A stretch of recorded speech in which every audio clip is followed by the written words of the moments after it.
United States of America, and to the republic for which it stands, one nation, under God, indivisible, with liberty and justice for all. Roll call. Supervisor Wareheim. Here. Councilman McCarthy. Here. Councilwoman Noack. Councilwoman Inzarella. Here. Councilman Lohman. Yeah. Okay, before we begin, we will sit as Board of Water Commissioners. First, we have minutes approval for the Board of Water meeting dated May 7th. And then the Board of Water Commissioners to authorize the following. Number 1, release of funds. And number 2, award of bid 19-42 for water distribution supplies to Ferguson Waterworks, T-Mina Supply, and Rio Supply. Councilman Lohman. Yes. Councilwoman Inzarella. Yes. Councilwoman Noack. Yes. Councilman McCarthy. Yes. Supervisor Wareheim. Yes. Reconvening as Town Board.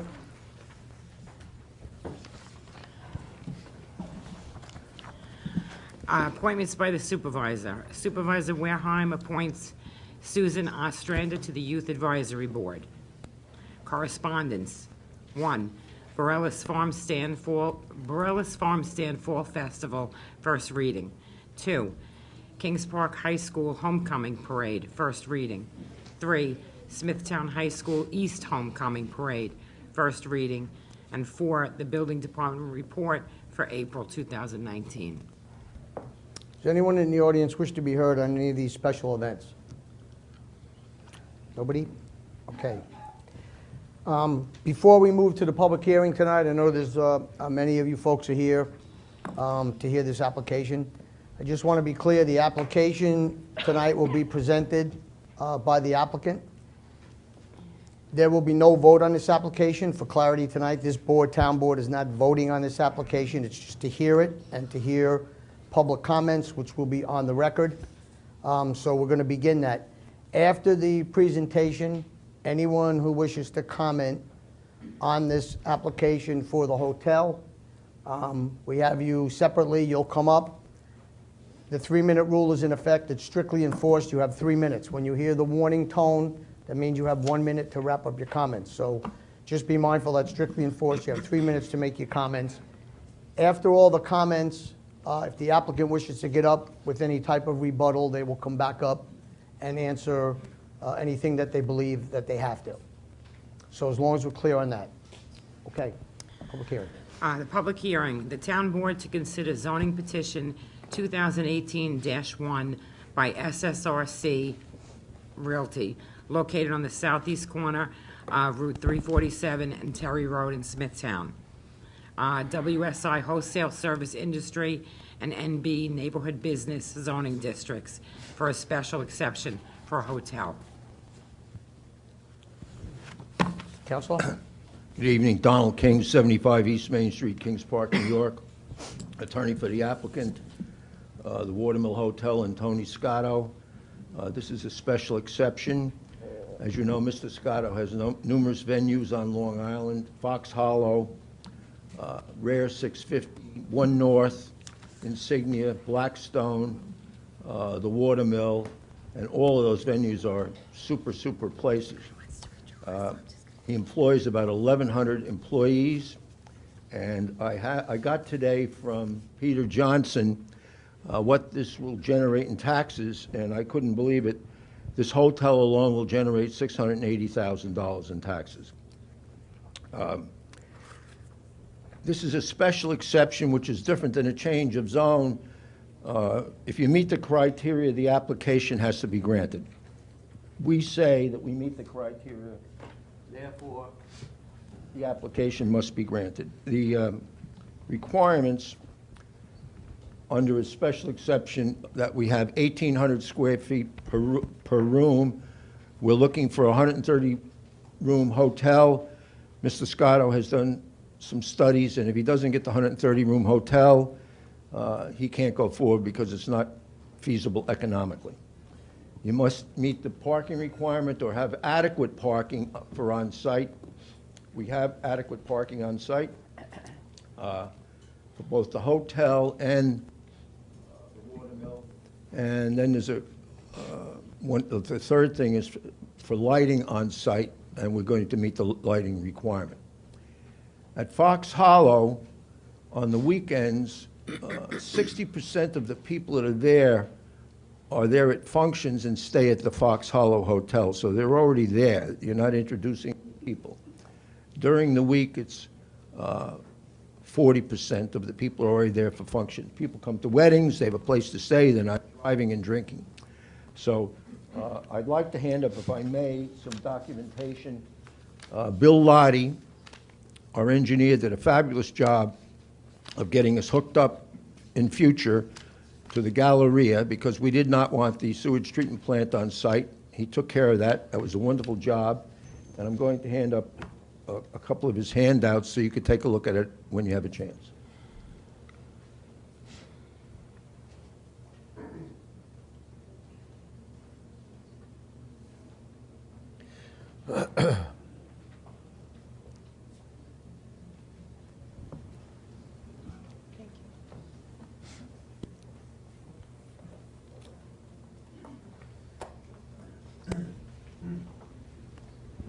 Wayne Muller is our traffic expert. He will be here to answer any of your questions with respect to ingress and egress onto the property. There will be no ingress or egress over Rhoda. We stayed away from that. He'll explain how the people are going to get in and out off 347 onto Terry. I'd like to also hand up, if I may, John Breslin is our real estate expert. He is of the opinion that there will be no devaluation of the homes in the neighborhood. In fact, the measurements by Bill Lottie, the nearest homes are 312 and 320 feet respectively away from the hotel. And if you drive over, there's substantial trees to the rear of the property. And in fact, the neighbors are of a higher elevation than the hotel will be. So I'm going to hand up John Breslin's.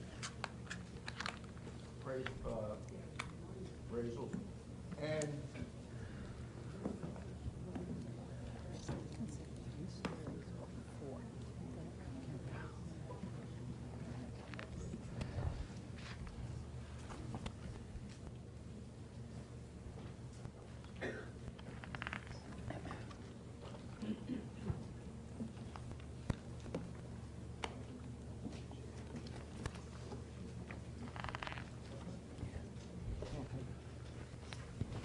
I have it. The Zoning Board of Appeals of the town of Smithtown denied a special exception for a Sonic restaurant. They were sued by the landowner, and the landowner prevailed. And I'd like to read to you a couple of highlights that I'll hand up to you with respect to those cases. If you meet the special exception requirement, it has to be granted. There's no discretion. And certainly people have a right to object, but that is not the determining factor. And the court said that, and if you read this, you'll see the highlighted area that shows that.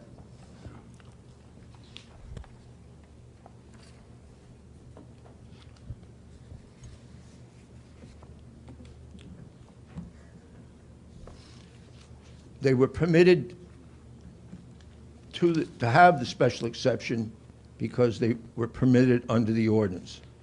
The fact that people came in and complained about noise or anything else had no bearing and no relevancy to the application.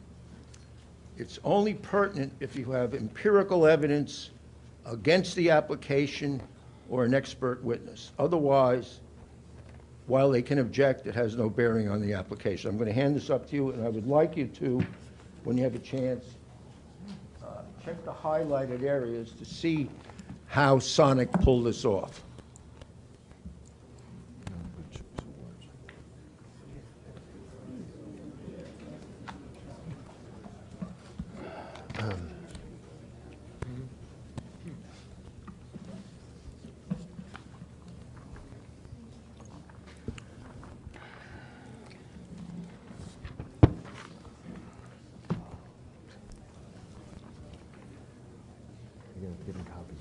Now, our engineer, I want to keep this short and sweet.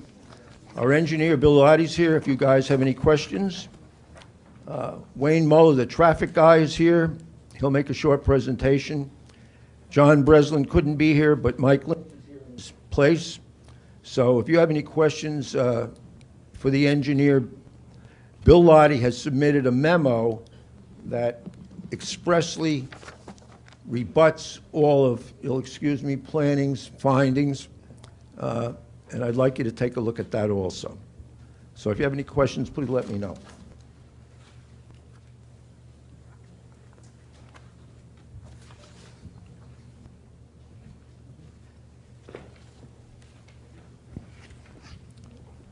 Anything for Bill Lottie?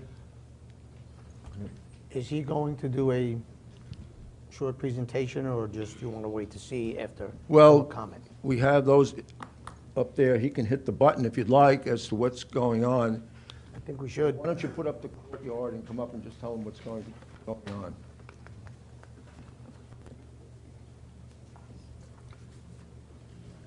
What we have up on the board now is an overlay of the proposed hotel in shaded, which is in that area right here. That's the hotel. And we've overlaid that onto an aerial obtained from Suffolk County.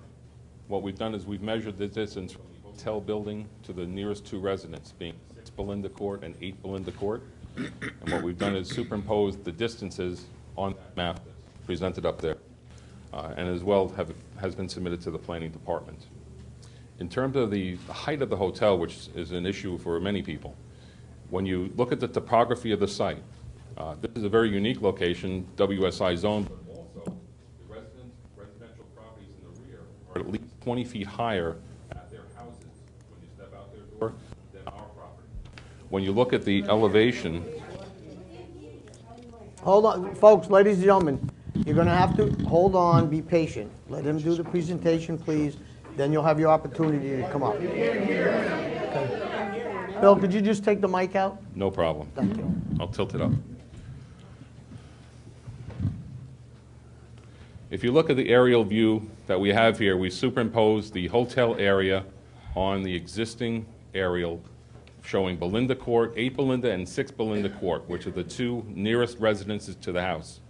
Topographic elevation refers to the distance above mean sea level of a property. The hotel is going to be at finished floor elevation 71. The houses where you step out of your door at 6 and 8 Belinda are at least at elevation 90 plus. When you look at the comparison of the roof height of the hotel, which is going to be at 115.5 above mean sea level, versus the roof height at 6 and 8 Belinda Court, you'll see that the roofs on those houses are actually higher than the hotel roof because of that elevation difference in the property itself. One is at 121 elevation, the other one's at 116 elevation. So the hotel roof actually is lower than both the two existing roofs for the two nearest residential homes. Excuse me, hold on. Just so we understand, we need to have the presentation done, and then you'll have your opportunity to come up and make your comments so that we can make sure that this goes smoothly. Looking at one of the buildings that are about 700 feet away from us, this is at 732 Smithtown Bypass. That's a 3-story building whose roof is at elevation 36. Their stairway is at elevation 51. So in fact, the stairway towers on that building are higher than the roof on our building, and in fact, higher than the highest point on the building, the hotel building that's proposed. And that's 700 feet away to the northeast of us. We are located in a WSI zone. The WSI zone extends all the way from our property to the east, all the way to Southern Boulevard. I'll get you that graphic. WSI on our side of the street goes all the way down to Southern Boulevard. If you look across the street, the northern side of Route 347, you have LI zoning, and that too, along with WSI, extends all the way down to Southern Boulevard. So we are in an industrial corridor. There was some NB around Terry Road, and we're part of that NB zone. But for the most part, if you look to the east and to the north, it's industrial zoning. The hotel itself, what we've done in designing the hotel, we've tried to keep it in a residential feel for the area. We've used certain elements of the building to try and reduce the visual height of the building. One of those elements is using the Mansard roof, and let me see if I can get a close-up. The Mansard roof, the actual soffit of the roof begins at 31 feet 9 inches. The actual physical roof, which is what the code is based on, the town code, is actually hidden behind that Mansard roof. You cannot see it, but that is at elevation 44.6. Visually, our roof starts at 31'6", which is below the 35-foot criteria. We've also used the shutters and the divided light windows to give it that residential feel, bright colors, the lap siding, and in order to break up the horizontal lines of the building, we've created these vertical recesses into the building.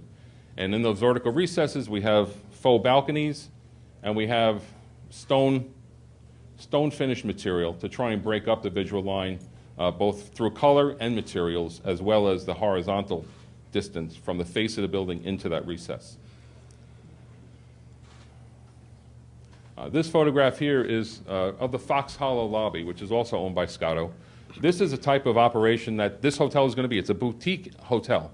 It's not a Motel 6, not to talk ill of Motel 6, but this is a boutique hotel. It's a high-end hotel, as all the Scotto properties are. This is the dining room in the Fox Hollow. Again, he spares no expense in terms of the quality of product that he produces. Back to the aerial again. If anybody has questions for the board, ultimately, I guess, would be, this is the elevation difference from the hotel and the two closest residential properties. These elevations can be verified. You can verify it through Google Earth. We have both topographic surveys and Google Earth at our disposal, and that's what we've used to develop this graphic. If the board has any questions? Any questions from the board? Thank you. I'd like to hand up Peter Johnson's letter with respect to the $680,000 taxes.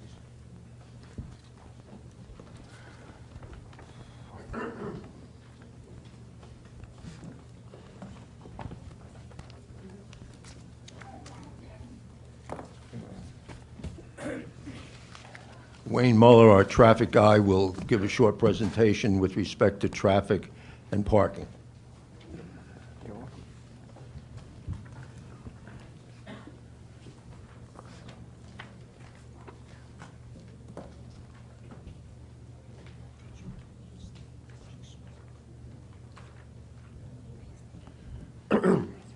Good evening, Mr. Supervisor and members of the board.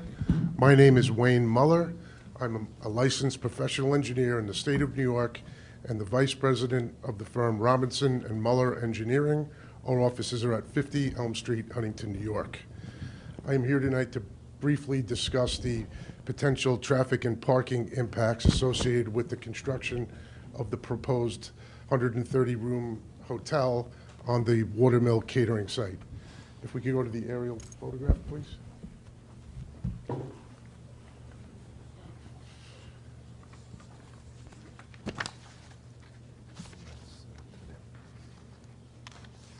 Well, while he's scrolling through the exhibits, as the board and everybody in the audience is aware, the subject site is located at the southeast corner of the intersection of New York State 347 and Terry Road, which is County Road 16. As indicated on the plans prepared by Lottie Engineering, there will be no access to Rhoda. Rhoda. There will be no access to Rhoda. The access will remain as it currently exists, with a single access driveway on County Road 16, Terry Road, and a single driveway on New York State 347. The driveways are shown on the aerial photograph. The Terry Road driveway is along the southerly side of the existing catering facility, and then you could see the 347 driveway is located to the east of that. There is no intention to change those driveways. In fact, the plans were submitted to the Suffolk County Department of Public Works, and they had no objection to the location of the driveway as it presently stands. The report that we prepared was submitted to the town and made part of the record. It's dated March 15, 2019. It was prepared in accordance with the New York State standards and procedures. As indicated in the report, we performed an analysis of the major intersection, which is 347 and Terry Road, as well as the site driveways. We collected peak hour traffic data in accordance with recognized procedures, and then we reduced that data into the peak hour. We actually counted 4 hours on a Friday and another 4 hours on a Saturday, and synthesize that 4-hour period to the peak hour, during which we were able to determine what the existing level of activity at the existing watermill catering facility is during those peak hours. On a Friday, the watermill generates 73 entering vehicles and 24 exiting, for a total of 97 cars during the peak hour on a Friday. And on Saturday, when we were there, the numbers are a little less, 58 and 3, for a total of 61 vehicles in the peak hour. As Mr. King has indicated, and based on the information that we received from Mr. Scotto, the proposed hotel will function hand in glove with the existing catering facility. In fact, on the weekends, which are Friday and Saturdays, 60% of the hotel guests will be those same people that are attending functions at the catering facility. So therefore, the level of activity that we would anticipate to be generated by the proposed hotel would be less than what it would be if it was a standalone facility, similar to some of the other hotels within the town and on Long Island, because of that synergy between the catering facility and the hotel. People want to go, they want to stay overnight, they don't want to drive, it's easy for the bride. In fact, I was just at a PGA National Resort in Palm Beach Gardens, Florida. I was there playing golf with my buddies, but there were a couple of weddings going on, and I would say that based just on the people who were staying on my floor, the bride, the bridesmaids, the groom, and all, a vast majority of the people went to that facility because of the fact that it had a hotel and the catering component. It's very attractive to people, and I believe there are other examples of this on Long Island, one of the major ones being the Fox Hollow Hotel and Catering Facility, which is located in, I guess it's Syosset or Woodbury. Based on industry standard traffic generation information, and I believe the board's probably heard other traffic engineers, if not myself, speak about this. There are statistics that are based on studies performed nationwide in which we can estimate the quantity of traffic generated by a plethora of different land uses, and one of those being hotel. Based on the synergy between the catering facility and the hotel, we would anticipate that during the Friday peak hour, which is in the afternoon, the hotel would generate a maximum of 38 vehicle trips, 19 entering and 19 exiting. During the Saturday peak hour, we would anticipate that the hotel would generate 46 trips, 23 entering and 23 exiting. And that's because of the fact that the hotel is going to be, synergistic with the catering facility. Obviously, as I stated before, if it was a standalone facility, the numbers would be much greater. However, in our report, we did not assume that there would be any synergy between the hotel and the catering facility. We observed the traffic at the Fox Hollow and the nearby intersection. We superimposed the traffic by the hotel onto those locations, performed an analysis, and found that there would be no significant impact upon the introduction of the traffic generated by the hotel. I would like to point out one significant fact, and based on information that we obtained from the New York State Department of Transportation Traffic Data Viewer, and what that is it's a tool that allows traffic engineers as well as the general public to get a handle as to how many vehicles per day travel on various different roadways. And the roadways that pass the site, 347 and Terry Road, there was available data for both of those roadways. And what we found was that New York State 347, along the site frontage, carries 43,267 vehicles per day. So there were almost 43,500 cars per day that travel past the site on 347 in both directions. Similarly, on Terry Road, there are 14,658 vehicles that travel past the site on a daily basis, for a total of close to 58,000 vehicles per day. If we were to compare that to the quantity of traffic that would be generated by the hotel, assuming the synergy between the hotel and the catering facility, that would be 636 vehicle trips per day. That would represent an approximate 1.09% increase in traffic if we were to construct a hotel and have that synergy between the catering facility, and in my estimation, that's a very de minimis number, a 1.09% increase in traffic. As part of our traffic study, we also looked at the quantity of vehicles that were parked on the property during the functions that we observed. On the Friday night, we saw a maximum of 119 vehicles parked. There was an occupancy in both the two rooms of 288 persons. And what we did was, again, we utilized the national statistics to estimate the quantity of vehicles that would be generated by the hotel, and found that there would be 44 vehicles parked associated with the hotel, plus the 119 would give us around 163 vehicles parked on the site. As displayed on the plans, there are 290 vehicles that would be able to be parked on the site, excluding the land bank parking.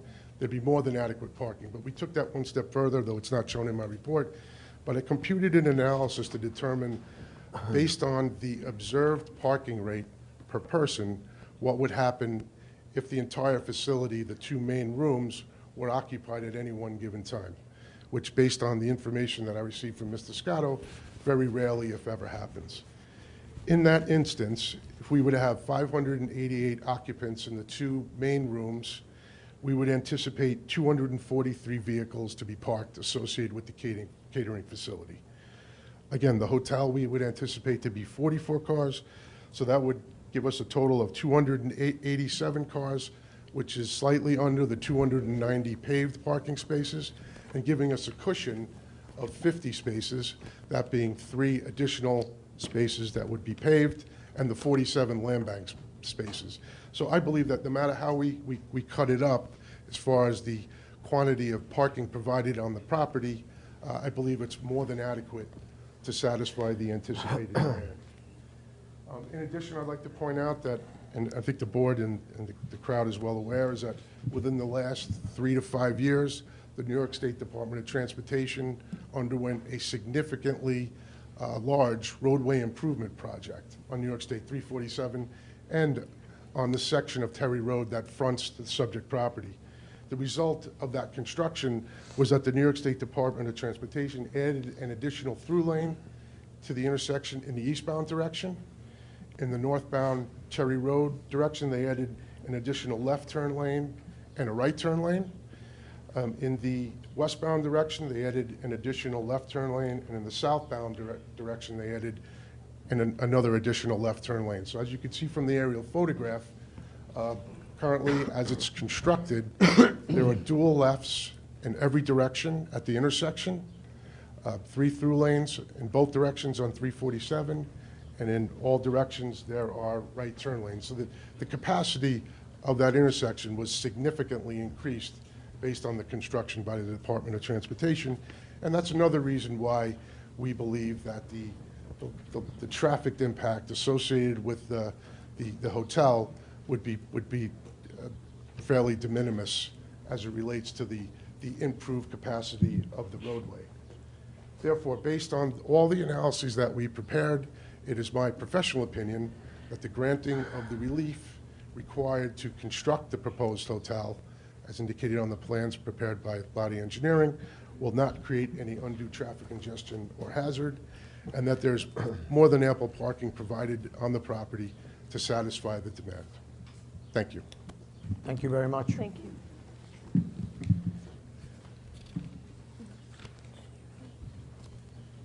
Next up will be Mike Lynch. John Breslin could not make it. He had other hearings, but Mike Lynch has his report and will give you a brief reply as to what Breslin found.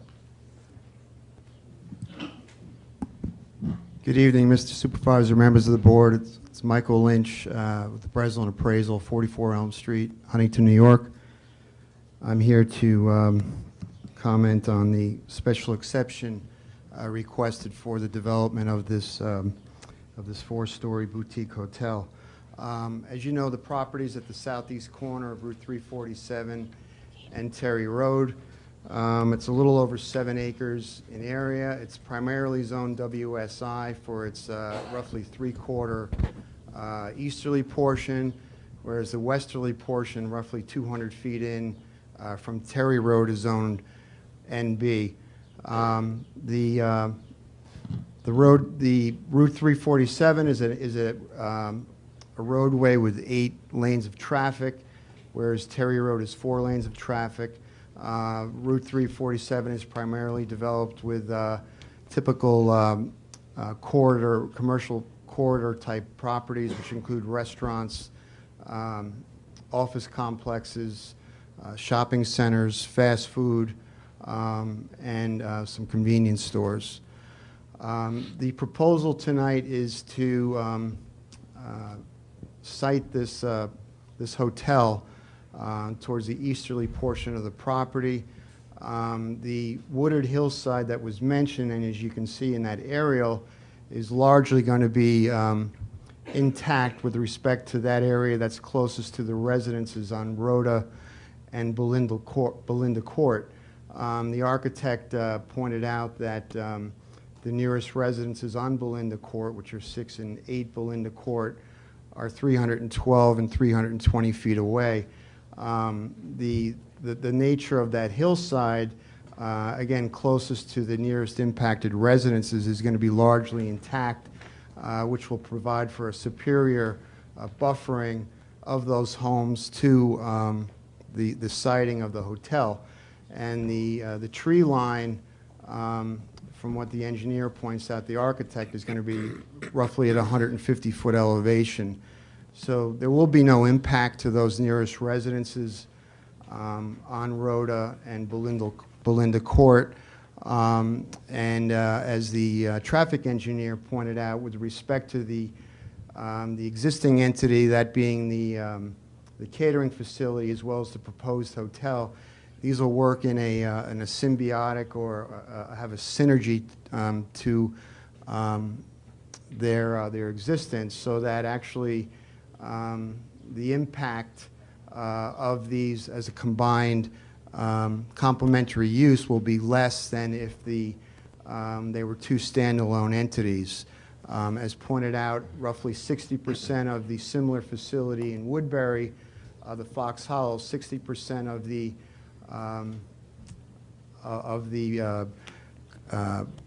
occupants of the catering facility go on to stay at the Fox Hollow Hotel itself. So there is, again, a symbiotic relationship between these 2 entities should the hotel be built, which will be less than if these were 2 standalone units. So in summary, should the special exception be granted, there will be, in my estimation and the report that's submitted as it outlines, there will be no impact to nearby real property values, specifically those residences on Rhoda and Belinda Court. And again, we have the report that Mr. King handed in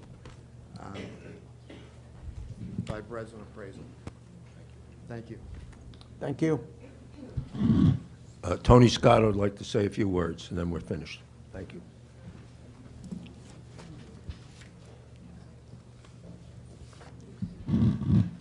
Good evening. Thanks for your time. My name is Anthony Scaro. I reside at 39 Sterling Lane in Sands Point, New York. I'm not a lawyer. I'm not an architect. I'm not an engineer. I'm an immigrant. So I still speak with an accent, and perhaps some of what I say you won't even understand as well as you should. But I promise that I only say the truth. I only say what I believe is the truth. I don't lie. I believe that this is a project that Smithtown will be proud of. I think this is something that you don't have. I think that you should have, in spite of the fact that I need it as well for watermill. I don't go anywhere and I do something where I hurt the community. Whatever I do, it helps the neighborhood. It helps the community. I will cite some of the properties that I own, the restaurants or catering houses that I own, so you get an idea of who I am and what I do. I have the ability to go over budget with anything that I do. With me, it's not always about money, but it's about doing the right thing. In terms of catering houses, I own the Chateaubriand in Carl Place, the Westbury Manor in Westbury, the Fox Hollow in Woodbury, the Watermill here in Smithtown. In terms of restaurants, Rare 650 in Syosset, Blackstone in Melville, perhaps one of the nicest restaurants in Long Island today. Insignia, right down the road from Watermill, and my latest venture, One North in Jericho, a $12 million restaurant, a restaurant that no other place even comes close in Long Island. For that matter, you won't even find it in Manhattan. If you haven't been at One North, you should come there, even just for a drink, just to see what I built and what I do. Going to Smithtown itself, when I took over the Watermill, that was an ugly building in the middle of a parking lot. Today, Watermill is a beautiful building, in and out, in the middle of a park. Plenty trees, plenty shrubberies, more than the town asks me to do. When they tell me to put 12 trees, I put 14, I put 16. That's what I do. Down the road, as I cited before, the Insignia, it's one of a kind restaurant. There's nothing else like that in Smithtown. For that matter, I don't think there's anything like that in Suffolk County. So what I'm really saying, I understand these people concern you, but I will never do anything that hurts anybody. I really and truly believe that if and when I build this hotel, and this is a 130 all-suite hotel, if any one of you has been in a Fox Hollow in Woodbury, you know what I do. And this would be an upgrade from that. The Inn at Woodbury has 145 suites of about 450 to 475 square feet each. This hotel will have it 130 from 450 to 700 square feet. So you understand what I'm trying to build here. I'm trying to build something that you don't have, something that will make this town and this neighborhood proud. And you know who's going to use it first? They.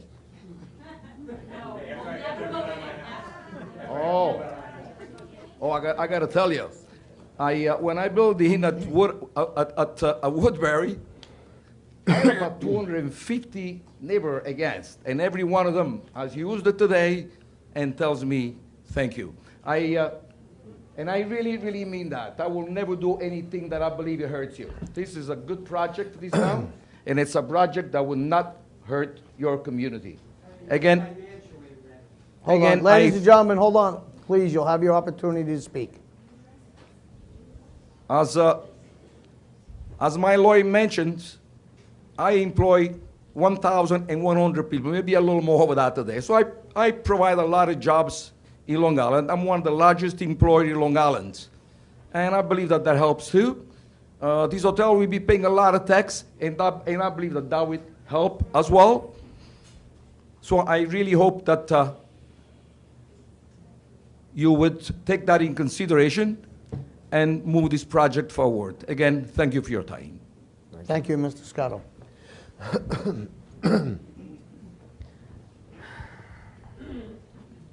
Thank you very much. Okay, complete? Okay, ladies and gentlemen, folks that want to be heard on this public hearing, we're going to call you up to the podium. Please keep in mind you have 3 minutes. When you hear the tone, that means you have a minute left, and the 3-minute rule will be strictly enforced. So come up, make your comments. The town board, our planning folks are here to hear what you have to say and record your comments so we can begin. Ken Sanger.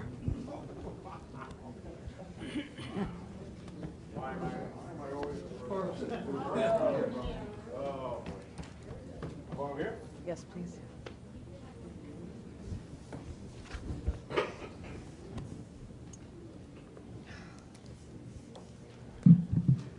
Why I'm the first one.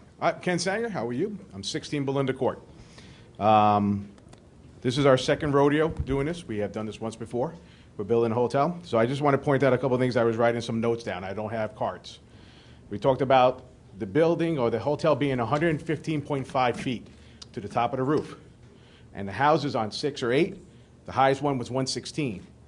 We have houses which have, there's a 2-story colonials. So looking at where the hotel is to where the houses are, we have sloping backyards. So the noise of coming back and forth from that hotel is something that we have to be worried about. Also, the way the design of that hotel was, and this is the first I saw some of that there are balconies in the back. They're all suites. So people will be partying in the back, and people going out and doing things and having fun. So it's going to be a lot of noise in there. We all have children. And next thing I was talking about was we have parking spaces there, and we're taking away parking spaces which are available now. Some of the study that came back that we had 59 cars on a Friday night or a Saturday night. If you have 130 rooms on double occupancy, that's 260 people. If I just take half of that, we're going to have 130 cars capable of going around if you have double occupancy or just one by one. So I like the point that you have one entrance and one exit, but my neighbor who cannot be here today was in an accident right in front of that hotel with people exiting out of that. He was 14 Belinda Court. Was in an accident right there for people coming out. And it's not really an ingress or outgress because when people come, they either turn around on Rhoda, go around through the hairstyle place, and come back out because they know they can't make an entrance in or out.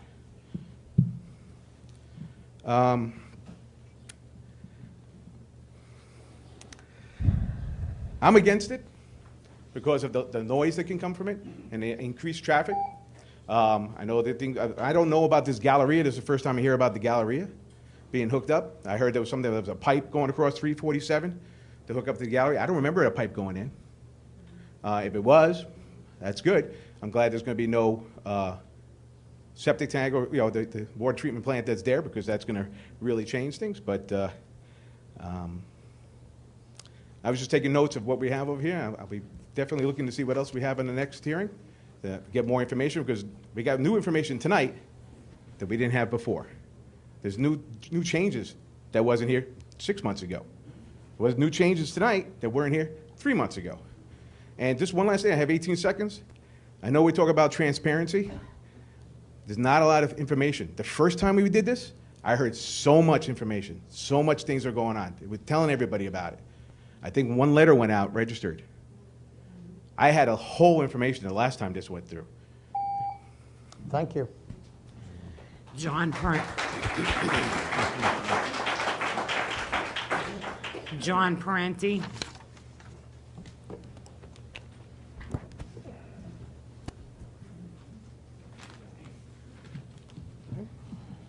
Hello, council members. Thank you for giving me the opportunity to speak. Somebody that will be living directly across from this hotel will be built, so I'm more impacted just as much as anybody else here. I received a certified letter about a week ago stating they were going to build the hotel. I was as surprised and concerned as anyone here. Very little information we had. I said some obscure coordinates of 36 degrees by no idea. I didn't know what to make of it. Knew the hotel would bring in tax dollars. That's all I knew about that. Hearing $680,000 in tax dollars, I'm not too impressed. I know our school budget is $244 million a year, so $680,000 seems like a drop in the bucket. 26,000 residents in Smithtown, so that's like $26 a person. I'm not super impressed. I can appreciate the quality of his work, but he's got to understand, they talked about the Fox Hollow a bunch of times. If I recall, that Fox Hollow is in between Oyster Bay Golf Course and Syosset Community Park, so it's not exactly in the same type of area as this is. Traffic up and down Rhode Avenue is obviously a concern of a lot of people. Most of that neighborhood is comprised of small kids. My 2-month-old child lives there. Kids that ride their bicycles and walk up the streets. We're talking about noise. We're not talking about any buffer zone we're being given. We're not talking about closing down the street for traffic. We're not talking about any of this. So this is the first we're hearing. I understand the profits that people want to make, and that's what this is all about. Corporate profits. He's looking for his profit. I understand he could charge more than in his place for weddings. I understand all that. The community of Smithtown, this is what this panel is voted in for, to stop corporate greed such as this.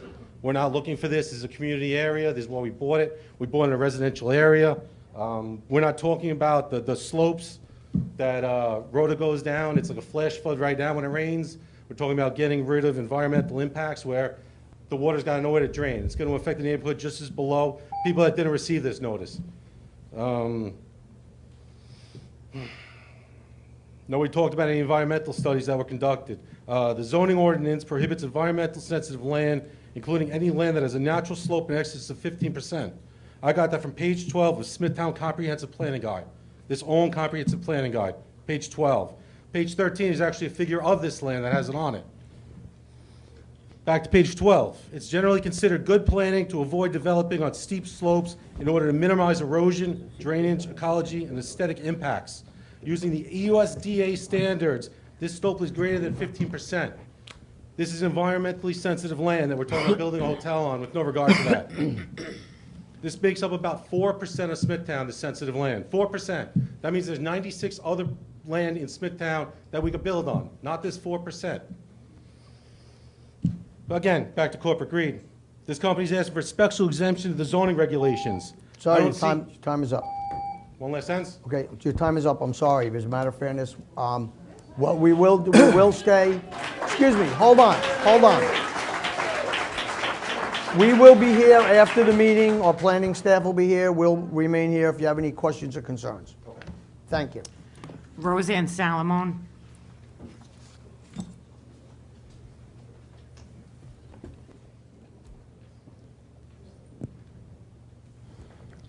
Greetings, member of the Town Board of Smithtown. My name is Roseanne Salamone. I reside at 8 Belinda Court in Smithtown.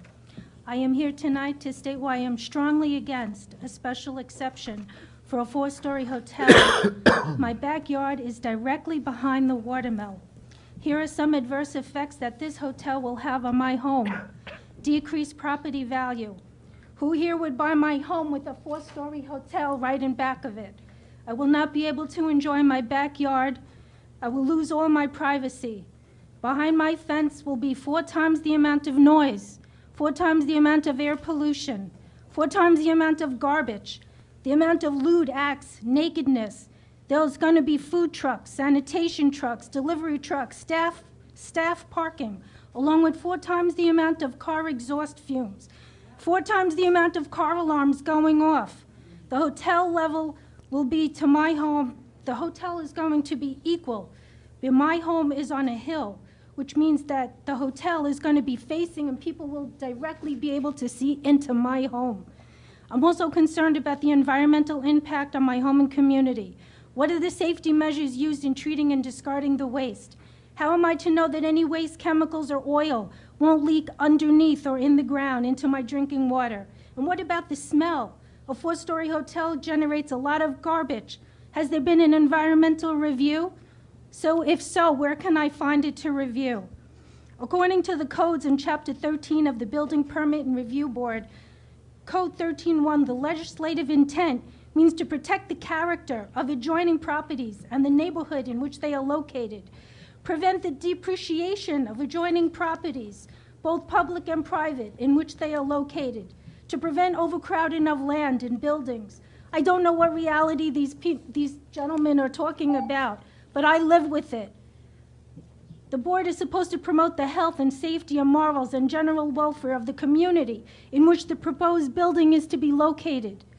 Chapter 27 under the environmental section, legislative declaration states, to attain beneficial uses of the environment without degradation, risk, or health or safety. A 4-story hotel requires a lot of maintenance, a staff of people as plumbers, electrical, heating, air conditioning systems, fire protection, water drainage. Maintenance means more service and more service trucks in my backyard. If this proposed plan estimates that the extra revenue will benefit the town of Smithtown, remember that it's only an estimate. There are a lot of hidden costs to running a 4-story hotel. The town of Smithtown receives extra revenue, and the hotel owners receive their revenue from their investment. But what about my investment, my home? Lastly, I want to talk about partying. Your time is up. Thank you.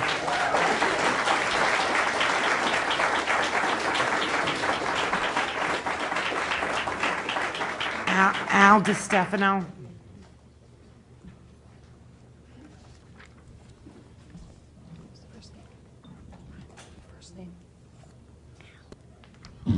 Good evening. This is to address the possible results if the hotel is approved. Due to the lack of parking spaces that'll occur putting in the hotel, if you push the woods back 20 to 30 feet, you destroy hundreds of trees and displace the wildlife that passes through and uses this area. How is that beneficial? If you put a hotel up, the remaining trees only have leaves on them 4 months. The rest of the 8 months, the hotel is exposed. No one wants a hotel in their neighborhood. It lowers the property value of the community. Some families have just bought their homes, making their loss even worse. How is that beneficial to this neighborhood and its families? People stay at the hotel will include young adults. Here's what happens. It's a Saturday or Sunday, and it is before the actual reception, an afternoon. A beer run is not unusual. How do you avoid the main road in a condition? You shoot up through the residential community, Rhoda to Shepherd to 7-Eleven, where moms are pushing children in wagons, people are jogging, people are walking their dogs, families are about. That could have tragedy written all over it. How is that beneficial to this neighborhood and its families? Did you ever smell a barbecue or a fireplace somewhere in your neighborhood? How about all the equipment they'll bring in? Backhoes, front-end loaders, dump trucks, etc. How about the carbon monoxide from this equipment being breathed in by a pregnant mother or children playing in their backyards, day after day, week after week, month after month while the construction is going on? How is that beneficial to this neighborhood and its families? What's at stake? The aspirations and dreams of these families. Rumor has this a done deal, and this just a formality. But we don't believe that. We have hope, otherwise we wouldn't be here. There's a saying, of the people, by the people, and for the people. This is not just some cliche. It's something we should still believe in. Don't crush the hope of the people. Protect this neighborhood and its families.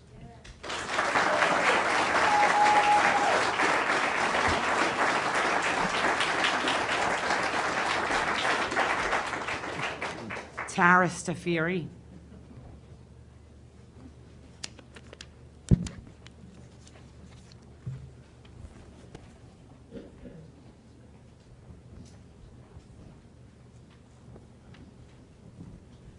Mr. Supervisor and the members of the board. My name is Tara Stafiri and I live at 83 Rhoda Avenue.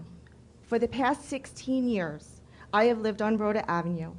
While living there with just the watermill, I have dealt with the negative impact of the watermill from dealing with helicopters almost landing in my backyard, police chases because of the stolen money, and fireworks being sent off at 1 o'clock in the morning. These are just some of the effects that the watermill has done for us. I have traffic going down my street. When are we going to stop and think about these changes that are negatively affecting our community? When are we going to stop and think what is right for our community, for everyone that is living here? Mr. Scotto's wallet is getting bigger. He's a businessman whose concern is making money. This hotel is not about accommodating his wedding guests. It's about making more money. Mr. Scotto, you mentioned you want to do the right thing. Well, this Smithtown community Ma'am, does excuse me, not you're going to want have to it. just address the board, please. This community does not want it. He said right here he wants to do the right thing. We don't want it. First and foremost, let me begin with my 3 children who enjoy riding their bikes. I am a cut-through. There are people that are going to be hanging out at that hotel, and like the gentleman said, they're going to be cutting through right up to Rhoda and on to Shepherd. Better yet, I have Taco Bell. They're always hungry, and they're going to be going through Taco Bell. I have to worry about my 3 children? We did Mr. Mueller said we had a traffic analysis. March? I am sure if we asked Mr. Scotto when his busiest season is, March is not his busiest season. He's lucky he has 1 wedding. I got married in March because that was the only time I could afford it. This project sets a new height precedence with the potential to completely alter the town's character and negatively impact property values.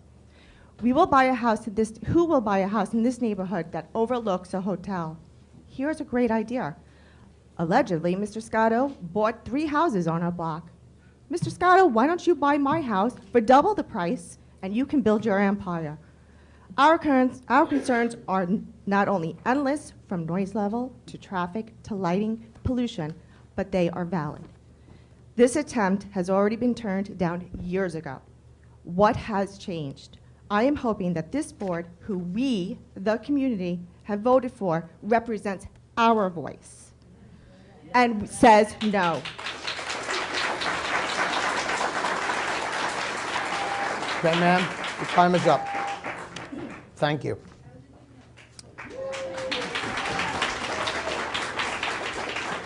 Nick Donahue.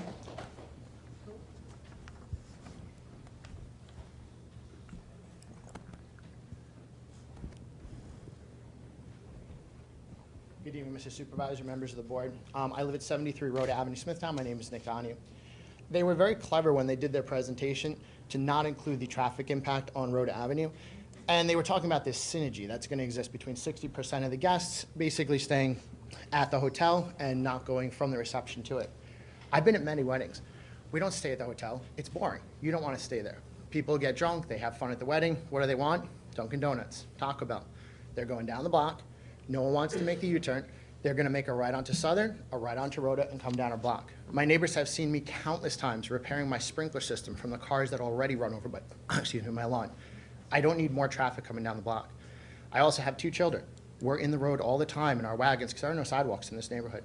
This will add traffic to the neighborhood. Their studies are flawed. It did not look at Rhoda Avenue.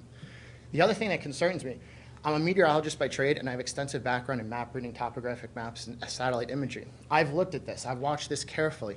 The elevations they chose were very careful and misleading. You don't compare the roof line to the roof line of a house and a hotel. You look at the first floor. They were doing that on purpose, and it works to their advantage, but that doesn't adequately tell you that when you look out your window and you're sitting in your living room, you are going to see a 4-story monstrosity.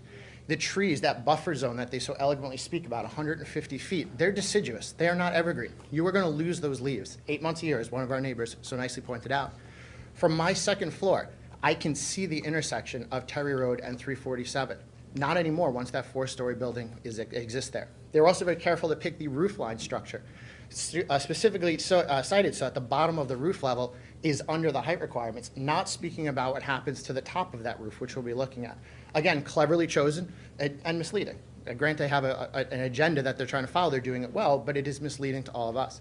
They also chose a site 600 feet down the road. 347 slopes upward. Of course that roof line is going to be higher than the roof line of those houses. Once again, clever choices, very well done. I understand their purpose, but it's really meaningless to compare that example to the roof line that we're going to be looking at. We will be seeing the structure. I can see Walgreens from my house. I can see every other buildings down there. I can see Dunkin' Donuts. We certainly will see a 4-story structure, and there are height requirements for a reason. I moved from Nassau County with my wife out here because we didn't want this urban sprawl. I don't want through traffic on my block. I don't want monstrosities in my town. I like that our signs are low so we don't have to enjoy these huge monstrous billboards. Why would we allow a 4-story hotel? This is ridiculous. The whole planning process was kept in the quiet. I had to dig for information just to see the plans to find out that they're changed tonight. This is unacceptable. We deserve more notice. We deserve a lot more in terms of consideration for the neighbor. And I can tell you right now, the through traffic on our block is ridiculous already. There's no way this is not going to add to it. Absolutely no way. So I completely oppose to it. My wife, who can't be here tonight, my children completely oppose this, and that's all I have to say.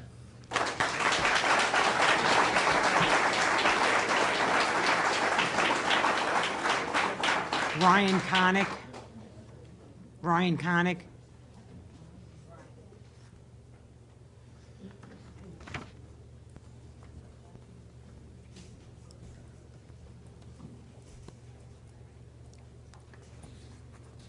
Hi, my name is Ryan Connick. I reside at 9 Belinda Court. Basically just gonna, follow off of like a lot of things that my neighbors said. My number one concern is traffic. If you don't think the studies that they came up here and spoke about is a joke, it's completely misleading. to say that 50 cars come to a wedding on a Friday night? Is there anybody here that believes that? Anybody you want me to direct the board? Is there anybody on the board that believes that there are 50 cars that go into a wedding venue on a Friday night? Nobody? No, I didn't think so. Now you're going to talk about adding a 130-room hotel. This is what people want. You want people to come there. More people are going to go there. You're talking about traffic, the Dunkin' Donuts, the Southern Boulevard, the 7-Elevens, the Taco Bell, the late-night runs, the beer runs. You all know that this is going to adversely impact our neighborhood, and that is our concern. I am always for a business doing better. I grew up on Long Island. I chose to stay in Smithtown. I'm a high school graduate. I love Smithtown. I stayed here for a reason. My daughter just graduated from the same high school I graduated from. I love this town. I don't want to see things change in an adverse reaction. There are many permits that I filed with the town that I was told no because it goes against the landscape of the town's design. And from my understanding, a 4-story anything goes against the town's design, especially when it backs up to a residential neighborhood. If you're talking about a commercial property that doesn't back up to a residential neighborhood, that's one thing. The number one thing I wanted to talk to you about tonight was traffic. Have any of you been to the Insignia car show on a random Tuesday night? Have you seen the traffic impact on the corner of 347 in Mount Pleasant that event creates? Nobody goes over there because we all know that the traffic that's going to come about. You're telling me that 60% of these rooms will be used on Friday and Saturday nights. What will those rooms be used for Sunday through Thursday night? Okay? You're going to have events there because the person who is going to own this property is going to want to generate venue. That makes sense. That's what a business person does. Me, as a resident, as a mother, as a homeowner, I want my neighborhood to do well. At some point when I retire and have to move away, I don't want to hear, I like your house, but that hotel, the traffic. That's what I'm worried about. I have 3 7-year-old sons who just learned to ride bikes. And I tell them all the time, don't go on Rhoda. The traffic is too nuts up there. And my neighbor is correct. There are no sidewalks for my children to walk along in that neighborhood. So now you're going to increase the traffic? That is one of the things that I really hope that you think about when you think about offering the okay to this business to build this hotel. Thank you for your time. Thank you.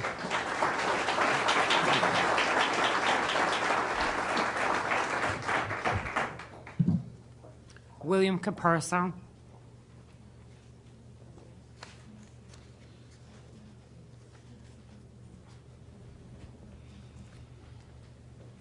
Hi, my name is William Caperso. I reside at 248 2nd Avenue, St. James.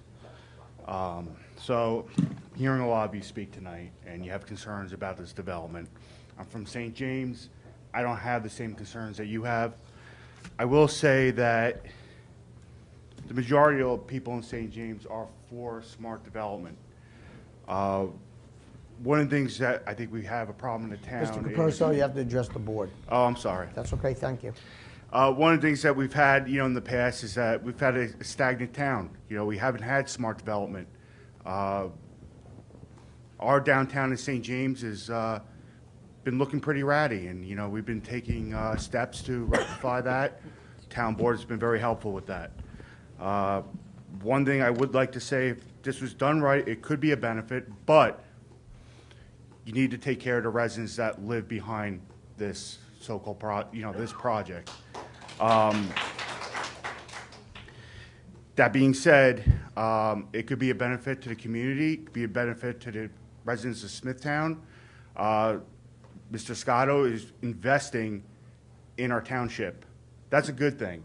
When you have a high-end hotel coming in, it's going to bring in tax revenue. Granted, okay, Ladies and gentlemen, please let him speak. Granted, some of you might not like it, and things should be done to help you with your concerns. I agree with that. The one thing I can say is, this is a high-end project. It's not the Ocean State job lot on Middle Country Road. We have to be careful what we wish for. If it is a commercial zone district, you could get something like that. So I would be happy that you're getting something a little bit more higher end, being, can I finish, please?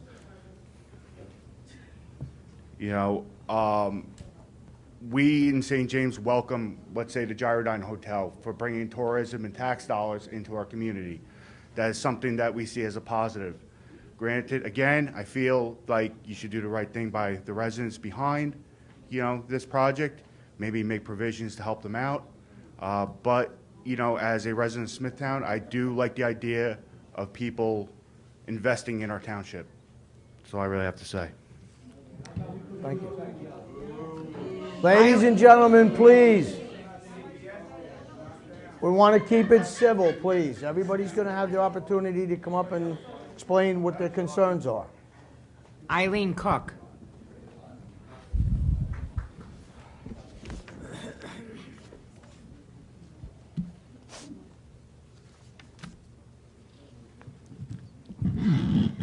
Good evening. My name is Eileen Cook, and I reside at 20 Tower Place in Smithtown. I am here tonight to oppose the proposed building of the hotel at the Watermill Catering Facility. For a little background for those of you who don't know, and a reminder to those of you who have heard this story before, this community has an extremely high water table. This causes many homes to flood in the lightest of rains. The town invested over $1 million 30 years ago to do a study to rectify the situation, came up with a plan, and hired an individual to come up with a proposal. That proposal was delivered, the report was given to the board, and the board never reacted or did take any action on any of the recommendations in that proposal. Fast forward 15 years. What a surprise, the problem still exists. We need to stop pushing things down the line and correct the situation. So what we've done is we've gone to the county, we've gone to the state, and we've gone to the federal government and gotten funding in order to remediate the groundwater issue we currently have in this exact location. We have been able to secure 5 phases to a project plan. The first 2 are complete. That's around $4 million already invested in this problem that we're talking about tonight that would be negatively impacted by the addition of the hotel. If you look at history, it shows that the problem is not going away. Building a hotel will overwhelm the already flooded area with more water. If you allow this to be done, you will allow everything this town board, the county and the state and the federal government through grants has already started working on the other project. We're wasting all of the taxpayers' dollars and impacting all of the residents over and over again in a negative fashion.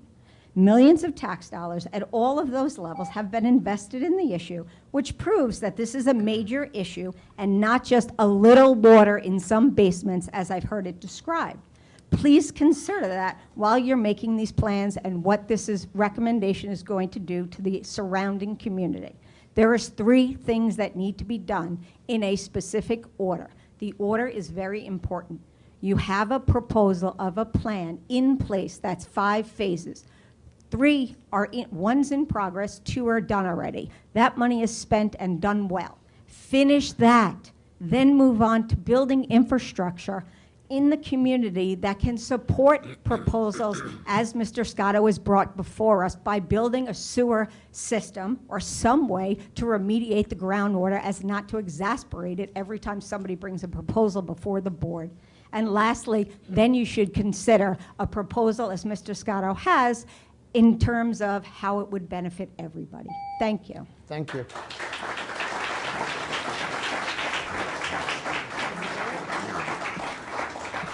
Callie Mitsunikos.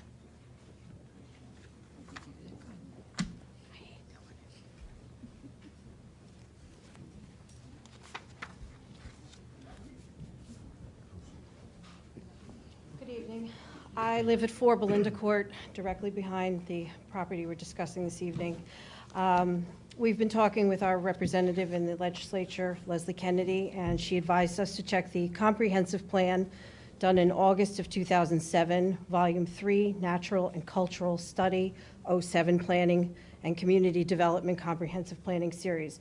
According to this report, it states in the following soil geology sections that the United States Department of Agricultural Soil Survey of Suffolk County shows soils of Smithtown are generally well suited for home sites, but the primary exception would be those lands where there are high groundwater conditions or where there are slopes in excess of 15%. For those of you that don't know, this is a 15-foot change in height for every 100-foot change in distance. Smithtown has approximately 1,100 acres of steep slopes. Part of that is on watermill property. The current zoning ordinance prohibits altering environmentally sensitive land, including any land that has natural slopes in excess of 15%. Looking ahead, this one-time exception for the watermill may seem insignificant, but as a whole, it will continue a disturbing trend. The recent clearing and regrading of other steep slopes in the area has resulted in drainage, erosion, and aesthetic impacts on neighborhoods. This poor suitability of natural slopes only exacerbates these problems. Pertaining to the hotel itself, according to the planning department, they are looking for a variance for a 4-story, 130-room hotel with a partially finished basement housing sump pump, gym, day spa, and additional bathrooms. This will be too large of a gross floor area, and in addition, 4 stories is not in keeping with the residential neighborhood. This is a major issue, and the watermill, once again, is not in compliance. There are also concerns about the hotel in general with regards to permanent residents, myself included, and many of my neighbors who are here this evening. We don't want this in our backyard. Some of us are going to be moving soon and putting our houses on the markets. Nobody is going to want to live somewhere where there is a 4-story monstrosity in your backyard and the people staying there can look into your home. We don't want this. I have a young child too, just like most of my neighbors. Rhoda Avenue is dangerous. It's a cut-through street. Traffic in the afternoon especially. You talked about Friday evening traffic. Coming through on a Friday evening, cars are zipping down 60 miles an hour. What's going to happen with the additional traffic? And I also want to know who's going to be staying in the hotel the 40% of the time that it's not occupied by wedding guests. We don't know anything about that. Thank you. Thank you.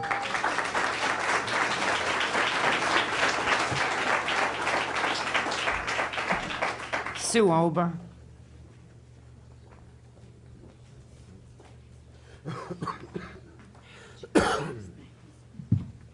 Thank you, council members, for your time. I am Suzanne Ober, and I currently live at 6 Belinda Court, and I am directly affected by this 4-story hotel proposal. Today, a lot of my neighbors have explained what the adverse problems will be. I'm here to talk about the comprehensive plan, also like Callie from '07 in reference to the groundwater. As we all know, groundwater is one of the most important resources we have. Not only does it provide our drinking water, but it can also flood our basements. This is a huge problem for many residents that reside west and south of the watermill. This residential area is what we call ground zero, groundwater being less than 10 feet from the surface. Unfortunately, they've already experienced problems with their cesspools filling with water, basements flooding, storm drainage systems, and utilities fail. These residential areas are already sensitive, and it would not be in the town's best interest to move forward with this project. Along with that, the 208 plan revealed that the major source of water pollution from this residential and commercial was development. This pollution is widespread and long-lasting. It's evident that the state and municipal officials need to take measures to protect and try to undo the damage that has already been caused by looking the other way. Although these problems did not occur overnight, this hotel proposal will only continue these issues, and more flooding will occur. Again, the ground zero area of Smithtown across from the watermill has a depth groundwater ratio less than 10 feet. So as a result of their constant flooding issues, so with that said, the new development at the watermill cannot be undertaken without a test boring and an assessment of groundwater fluctuation. So I ask you, was a test boring done? Will you publish the results when complete? What will you do to protect the ground zero neighbors? As I've said, I'm speaking on their behalf because I don't think many of them were even informed about this project. I, of course, am at 6 Belinda Court, and I think I'm mostly affected. But what came to my attention was there were several houses that were purchased, or will be purchased, I should rather say, on Rhoda Avenue. In regards to that, those properties directly go behind my house.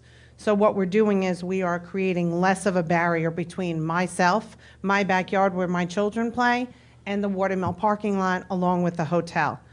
Now, these offers to buy these houses may not have transpired yet, but I'm sure when the time comes, it'll suddenly happen.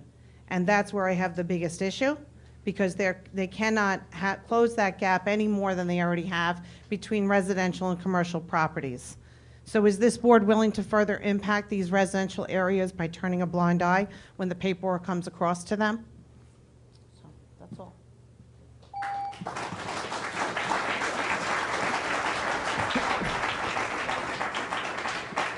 Kathleen Carmilo.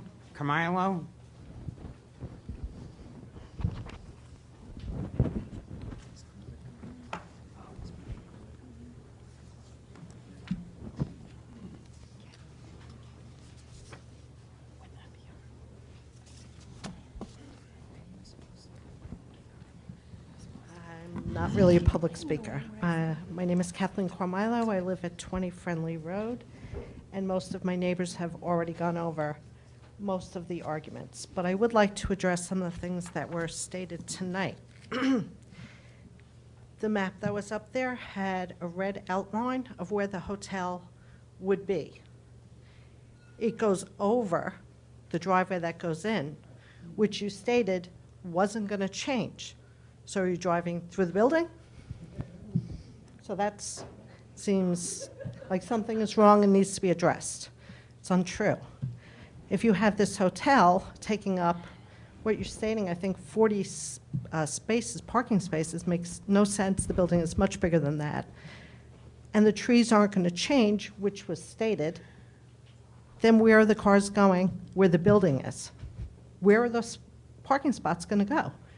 You're going to purchase those 3 properties, and you're going to dig into that environmentally sensitive slope that your own plans that are backed up by government studies say you cannot do.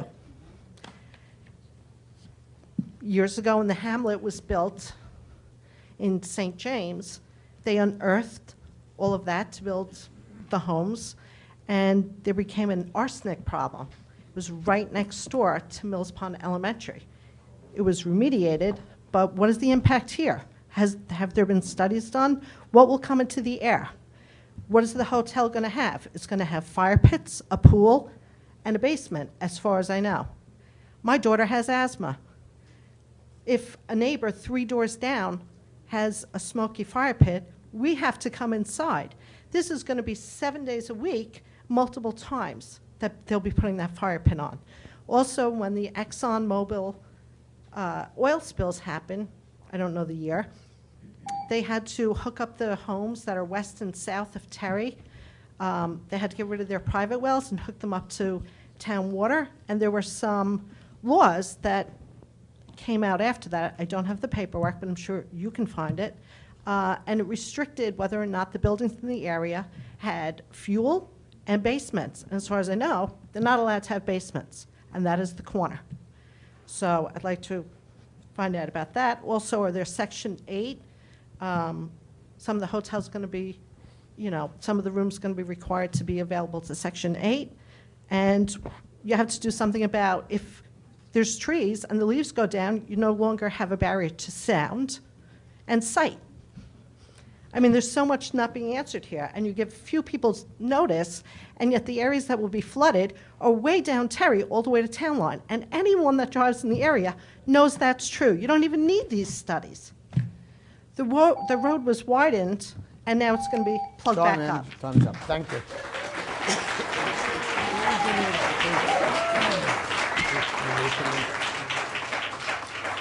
Sarah. Say it again, just Sarah, just.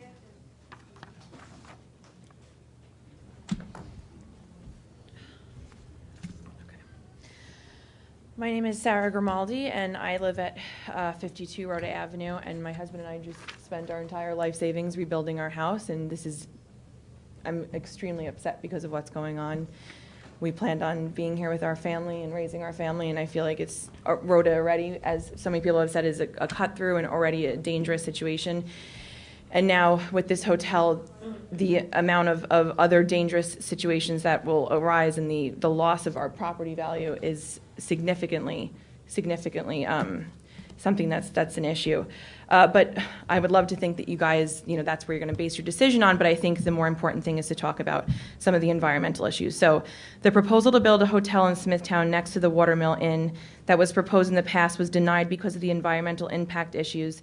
This leads to many questions. The first issue in the environmental impact is stated in the Town of Smithtown Comprehensive Plan, as some of my neighbors have been talking about. Pages 11, 12, 13, 14 states the complex topography of the town, however, is significant because it affects an array of issues such as infrastructure design, stormwater drainage, groundwater impacts, erosion, and flooding. Also states in the plan that in the 1950s to the end of the 70s, great skill and care was used in designing and construction to preserve the terrain and vegetation. However, development and land clearing since that point has been less sensitive with regard to the terrain. The recent clearing and regrading of steep slopes has resulted in drainage erosion and aesthetics impacts on neighbors. The demand for use of one's property and for a swimming pool, for example, and poor suitability of remaining land for development only exacerbates the problem. It is generally considered good planning to avoid developing on steep slopes in order to minimize erosion, drainage, ecological, and aesthetic impacts. Using the USDA standards, steep slopes are those considered steeper than 15%, 15-foot change in height for every 100-foot change in distance. The town is approximately 1,100 acres, 4% of the town, as John said. However, in recent years, as land has become more scarce, this has become an increased number of property owners seeking relief from this requirement in order to expand on the amount of usable land on the property. I don't want to lose time. Okay, so this is specifically a location that in this town plan, location that the zoning ordinance prohibits altering. That's environmentally sensitive land. This is steeper than 15% grade. The construction of this building would no doubt have the negative impact on all the environmental issues that we stated above. From an expert in the town Smithtown Comprehensive Plan as referred. Above that was done in 2007. Since that report, development of land in Smithtown has been very aggressive with little concern for impact on the residents' quality of life, health issues, aesthetics, and traffic. The focus appears to be on satisfying requests by wealthy developers and business people with little regard for the residents who are living here, who will have the problems with water and negative. Sorry, ma'am, your time is up. That's a really Thank you.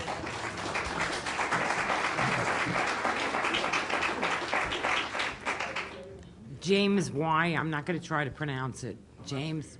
No? Okay. Laura Parenti?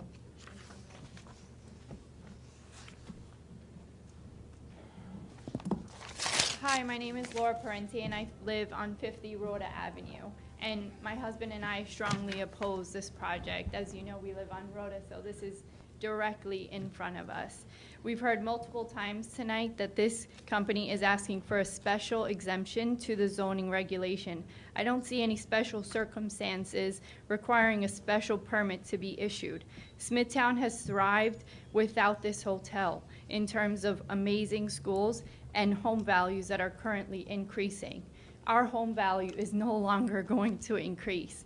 My biggest concern tonight is safety and traffic. I have a 2-month-old son at home, and you've all stated that this is not going to increase traffic through Rhoda. It absolutely will. This week, I wanted to enjoy a sunny day, and I took my son out by myself, and what did I see? I stopped at a stop sign because I saw a car coming through, and he did not stop. So that was one person that already failed to miss a stop sign, and this was at 2 p.m. Now we're talking about people leaving a party drunk or at a hotel. We're talking about out-of-town guests. I live in Smithtown for a reason. I pay high taxes for a reason. Now you're bringing people in that may be less desirable. Even if the hotel is high luxury, you're still bringing other people in. That means high crimes. That means there may be more drugs in the area. I worry about my 2-month-old son. This is going to completely change his quality of life. I pictured a future where he would be playing in the front yard, and I would never allow this, knowing that there are now people in the parking lot that I don't trust. Even though you have this forest that you're saying you may not touch much, there are people that are going to come through Rhoda Avenue that I do not trust. So now am I forced to move out of here? Who will buy my home with a hotel right in front of it? And in addition, according to the planning department, the parking does not comply. Planning says restaurant needs 501 stalls. Watermill says they consider the catering hall and a proposed hotel a public assembly, which according to them, they only require 310 stalls, but will have 337.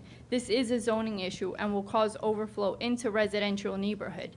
Where do we plan to accommodate this overflow? Or at least according to the engineer, when both catering rooms are at capacity, there's going to be 588 people with only 300 parking stalls. But you're saying you don't expect them all to be full, but what if they are? Where are these people going to go? Are they now going to park on my block? Are they now going to potentially hurt my child? I have a 2-month-old son at home. This is not what I pictured as a life for him in Smithtown. There's a reason why I live in Smithtown and not in Queens and not in Nassau, because we have a lot of property here. And now you're destroying this. Ma'am, thank you very much.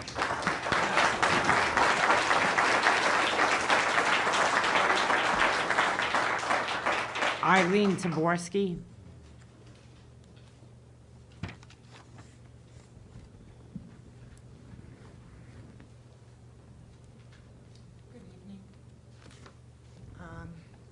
My problem is the water situation. I understand that the water from these 130 rooms, if this is built, will be filtered and then put back into the soil. I live at 24 Tower Place. I'm about 300 feet from the creek that goes through the green belt. The water table there is very, very high. I have a sump pump. The water is 1 foot below my basement floor now.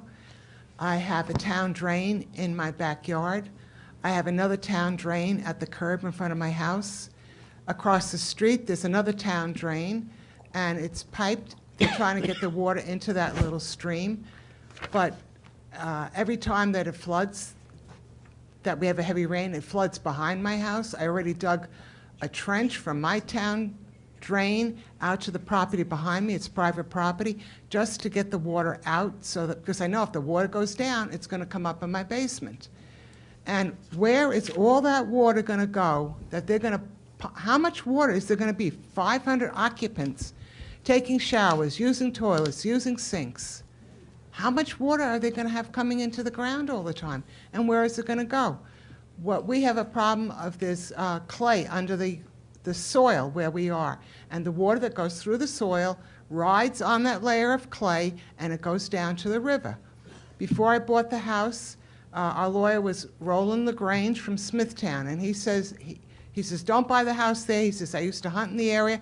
He says, there's so much clay there. He says, you're going to wake up in the morning, and your house is going to have slid to your neighbor's yard. Then at that time, I thought that was a funny expression, but the house didn't move, but it sure is wet back there. We have constant mosquitoes because there's water in the town drains year-round. It's only maybe a foot or 18 inches below the street. All right, I want to move on. Let me just go back. I looked up.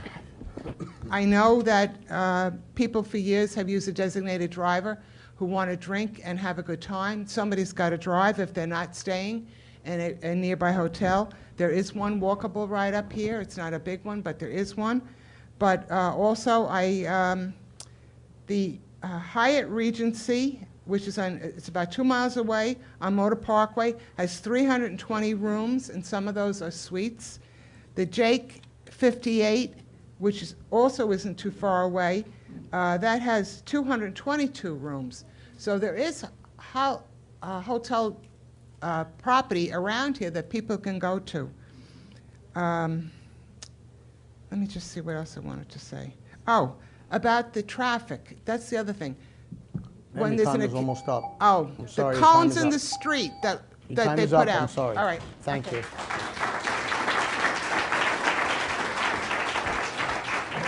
John Costas.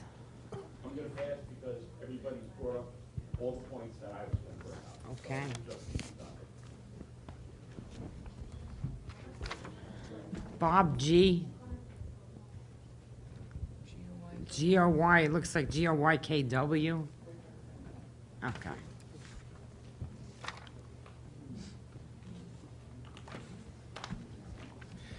Yeah, Bob Goykin, lifetime resident of Smithtown and Nesconset, board member of the Civic Association We Are Nesconset. 15 Bradford Street is my address. It's on there. We know this property is not technically in Nesconset, but it sits on the border, and it's a gateway to our hamlet, and it's of great concern to our residents. I want to say Mr. Scotto has great food, keeps his property well maintained. In fact, it's over the top. All of his properties are great, and I would recommend eating there anytime. But this property does, and he does good for the community. He hosts many charity events, and he hosts many Republican Party events. We're not a political organization. We don't endorse any party. We don't endorse any particular candidate. But we have to bring up things that are apparent. It's hard to turn down the request of a good guy and a friend. But Mr. Scotto is wrong when he says Nesconset needs his hotel. We don't need his hotel. He needs his hotel.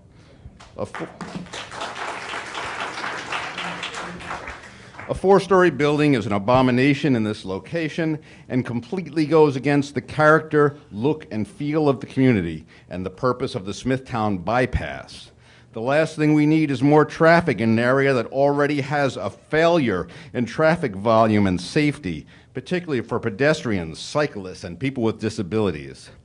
The recent inappropriate construction of 7-Elevens on Nichols Road and Gibbs Pond Road and Smithtown Boulevard, as well as the Cumberland Farms, demonstrates that the town board cannot be trusted to do the right thing for Nesconset when left to their own devices. We know this would never be allowed to be built on the main street of Smithtown, Kings Park, or St. James, but it's on our main street.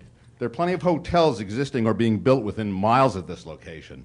Nesconset residents say to Mr. Wareheim, Mr. McCarthy, and the town board, stop dumping on Nesconset and the residents. We already pay proportionally more than our share of property taxes and already have more than our share of undesirable commercial development and traffic.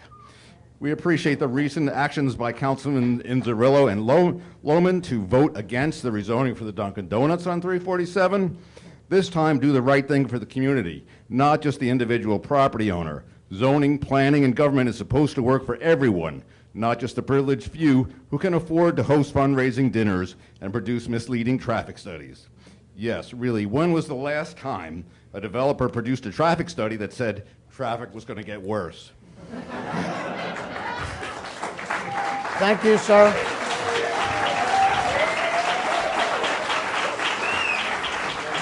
It's not. Excuse me, Mr. Goykin, your time is up. I'm sorry. Thank you.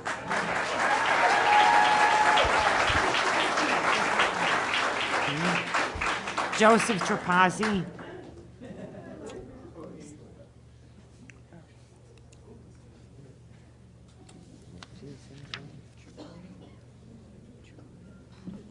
This is a D. First, I'd like to state Joseph Trapodi, 19 Friendly Road. I've been to many of the Scotto venues, and they are exquisite, beautiful buildings. Not the problem, not the question.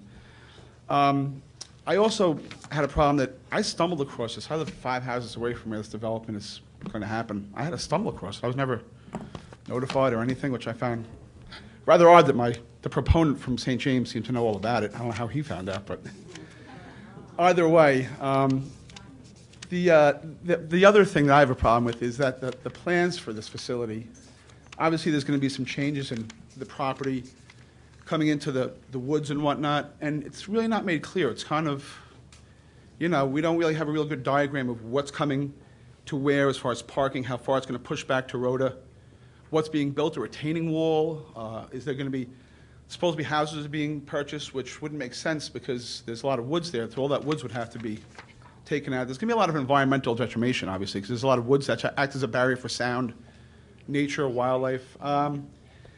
So, you know, with that being said, it's going to be beneficial as far as money to not necessarily our community, because I don't think anybody in this room is going to be working at that hotel. I don't think we're getting any break in taxes. I understand it's going to be a beautiful building. I get that. But obviously, there's no real good documents. We need to see some better stuff of where this is pushing back to, because it's all kind of cloudy right now with these pictures. We're not really getting a good... Again, it seems to be a lot of smoke and mirrors, so to speak. So we really need a better picture on what's going on here, because you guys haven't really been that forthcoming. And that's a bit of a problem, because, you know, we vote for you guys, so. If you guys could just correct some of these things, address this, and, you know, we're kind of left in the dark here. We live there, so. Thank you.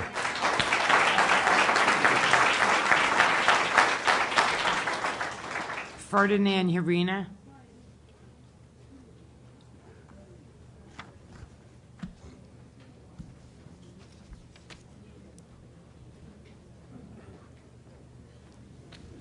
My name is Fred Jurina. I live at 12 Friendly Road, and I'm vehemently opposed to this project.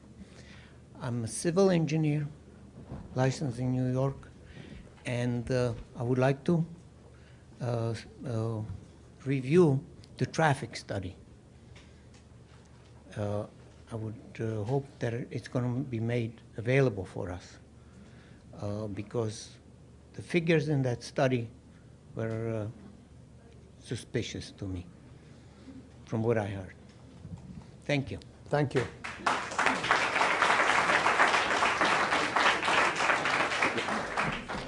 Alan Donahue.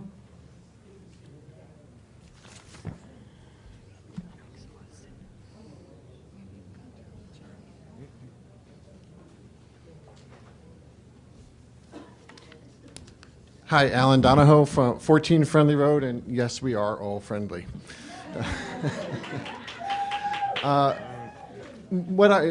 Our neighbors have basically said most of what I would like to say, but I do have some questions that hopefully our esteemed guest here can answer afterwards.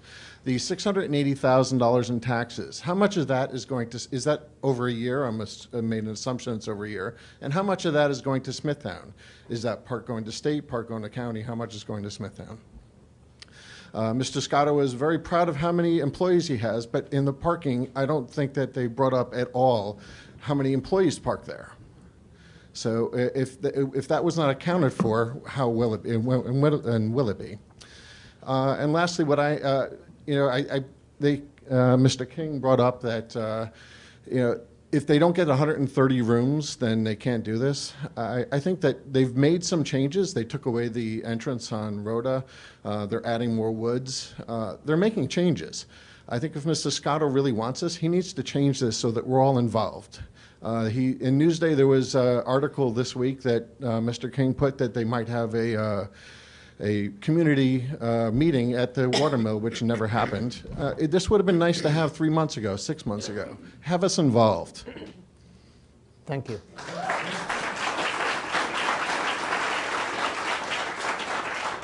Jim Coco.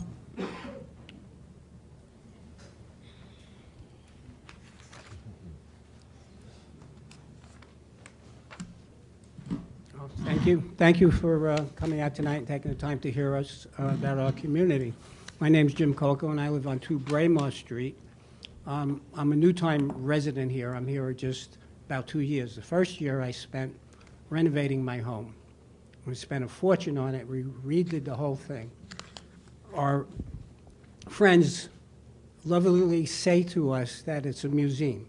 So I can relate to Mr. Scotto. What I do very well, and I do it for the benefit of my family and my friends and my community.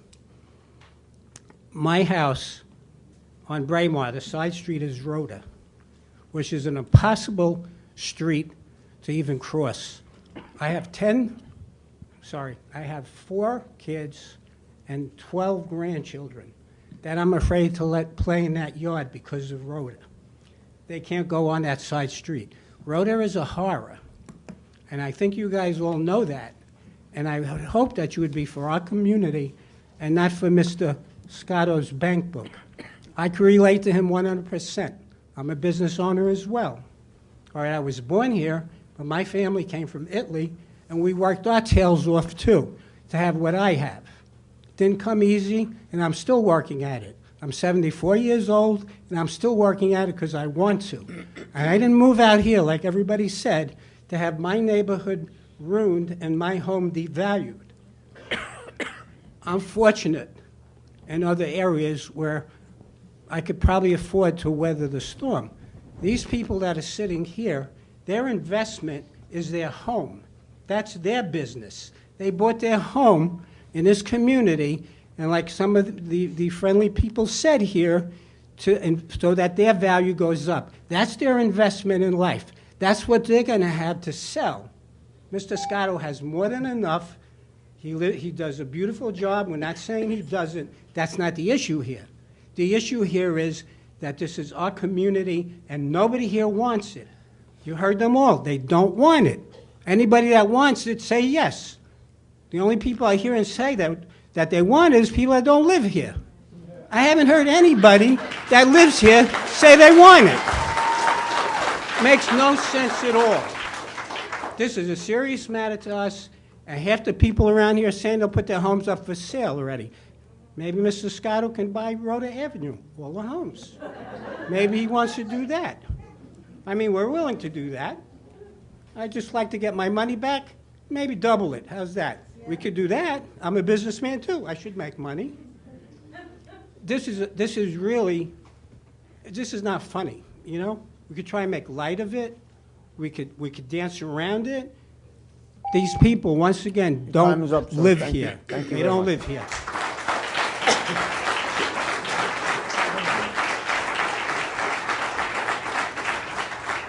Marie Gruick.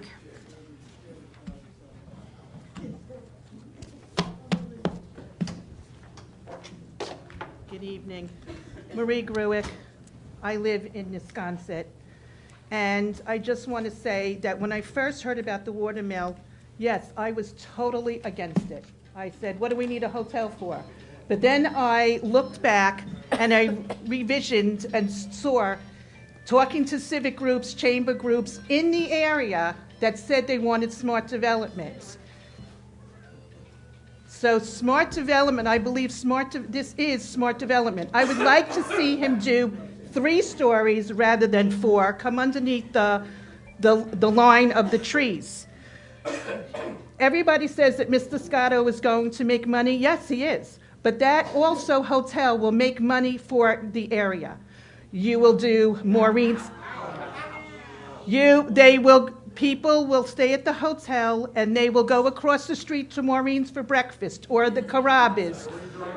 Ladies and gentlemen, please let her speak. When you spoke, I was quiet. Let her speak, please. When you spoke, I was very polite and respectful. I didn't say or boo anybody in the audience. Ladies and gentlemen, would you let the lady speak, please? What I'm saying is it will bring tourism. Let her speak, or you'll be removed from the room. It will generate cash for the hamlets. All 4 hamlets will generate cash, bring tourism. Right now, Wisconsin is a dying neighborhood. If you look at it, we have blighted areas. If you look at St. James, we have empty stores. By bringing this hotel and bringing tourism to the town will help us. You know, this group is very disrespectful, and I don't really care to talk anymore in front of this group. I think they're rude and disrespectful, and I don't think Mr. Scotto should even listen to them if they're going to act like this. Thank you.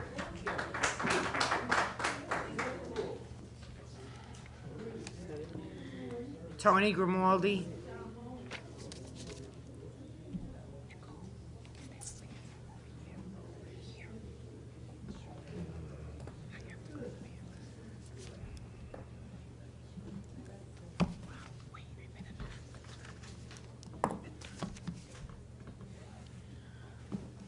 My name is Tony Grimaldi. I live at 8 Friendly Road. The thing that impresses me the most about this suggestion is that the town board is supposed to protect the residents above and beyond the whims and wants of wealthy business people. This and all this behind-the-scenes stuff leaves a lot of questions to me. Why aren't we informed right up front what's going on, what's the plan? It keeps changing. It's like a moving target. They have meetings. There's supposed to be a meeting, no meeting at the watermill for the residents. We never got notified. My point of saying what I'm saying is that I don't understand why the town board is allowing something to be resurrected that was denied a couple of times in the past. When it affects the ecology, the environment, traffic, and the residents don't want it. Why does this have to be forced down our throats? It's something that's a negative impact on property values, negative impact on quality of life issues, on vegetation. There's no way that this should be even considered. And if tax revenue is all it's about, that's not being considerate of your constituents as your bio. All your bios talk about your interest in the interest of the constituents. That doesn't seem to be the case here. It seems like the interest is in big business, building big business, bringing businesses in. Mr. Scotto's a businessman. That's fine. But your place is to protect the community, not just to protect the business people or to entertain the business people. This watermill inn is going to be nothing but a party time, okay? And we live in a residential neighborhood and pay high taxes because we don't want to live in Queens or in Melville on 110, okay? Or any place else that's highly trafficked or has a lot of hotels. So I'm against this proposal, and I think that the board should be more upfront with what's going on and why it's going on. These studies don't mean anything. Who did them? Like Bob brought out. What's the study about? We have the comprehensive plan that showed that building on these slopes is prohibited. It's being disregarded. So I'm against it. Thank you.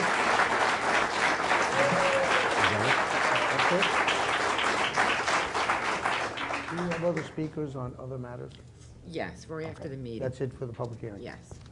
Okay, Mr. King, would you like to close, before we close the meeting, have anything to say? Tony's not buying any of the houses in the area. The depth to groundwater is 18 feet. The sewage... Ladies and gentlemen, let him speak, please. We did a study. It's 18 feet, the depth to groundwater. The sewage is going off-site. The building is not on environmentally sensitive land. And Mr. Scotto has an absolute right to develop something here in WSI, and I think the hotel is the best thing. Thank you very much. Thank you, Mr. King. All right, ladies and gentlemen, all of your comments this evening, and that's the purpose of the public hearing, have been recorded. They're all written down. Our planning people are here. We're going to move on to the agenda. So I move to close the public hearing. Second. Supervisor Wareham? Yes. Councilman McCarthy? Yes. Councilwoman Noack? Yes. Councilwoman Inzarella? Yes. Councilman Lohman? Yes. All right, thank you very much. We'll take 5 minutes. Yeah, I know.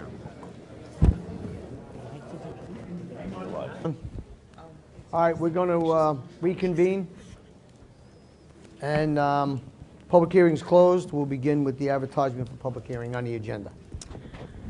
Number one, the town board to authorize the town clerk to advertise for a public hearing held at 2 p.m. on Tuesday, July 16th at the Smithtown Town Hall to conduct a public hearing pursuant to New York State eminent domain procedure law concerning the town's acquisition of certain vacant real property located at 584 Middle Country Road in St. James. Councilman Lohman? Yes. Councilwoman Inzarella? Yes. Councilwoman Noack? Yes. Councilman McCarthy? Yes. Supervisor Wareham? Yes. Consent agenda controller, numbers 1 through 14 as per the agenda, and consent agenda resolutions, numbers 1 and 2. Mr. there anyone on the town board that wishes to remove anything from the consent agenda? No. No. None being heard? Councilman Lohman? Yes. Councilwoman Inzarella? Yes. Councilman Noack? Yes. Councilman McCarthy? Yes. Supervisor Warehouse? Yes.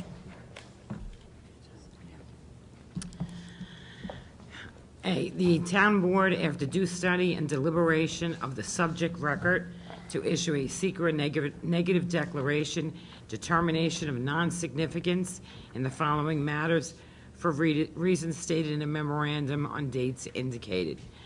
1, the application for site plan approval by E&Y Holding LLC for E&Y Holdings, the south side of Cabot Court, east of Adams Avenue and Hop Hog. Councilman Lohman? Yes. Councilwoman Inzarella? Yes. Councilwoman Noack? Yes. Councilman McCarthy? Yes. Supervisor Warehouse? Yes.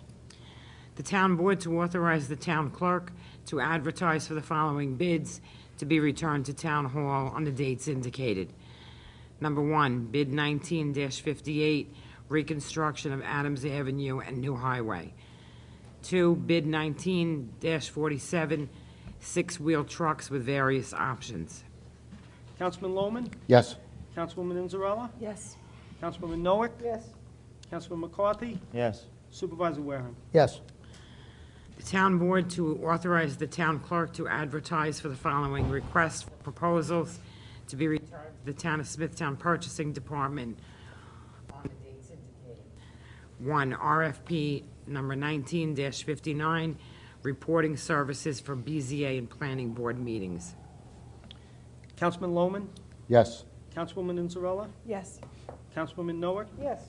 Councilman McCarthy? Yes. Supervisor Warehouse? Yes. The town board to award the following bids and to authorize the purchase of associated goods or services. 1, bid 19-37 for traffic sign materials to Osborne Associates, U.S. Standard Sign, and Chemung Supply Corp. 2, bid 19-7 for publication of refuse and recycling calendar to Allen S. Graphic Services. 3, bid 19-45 for radios and related equipment to Comtech Two-Way Communications. 4, bid 19-48 for 89-octane fuel to Rising Tide Fuel LLC. Councilman Lohman? Yes. Councilwoman Inzarella? Yes. Councilwoman Noack? Yes. Councilman McCarthy? Yes. Supervisor Warehouse? Yes. The town board to approve the following. 1, amendment to the 2019 Highway Road Program. 2, proposal from L.K. McLean Associates to provide professional engineering services to DEW for the preparation and submission to the New York State DEC. 3, Supervisor Wareheim's appointment of Susan Ostrander to the Youth Advisory Board. 4, Highway Department equipment to be placed for scrap.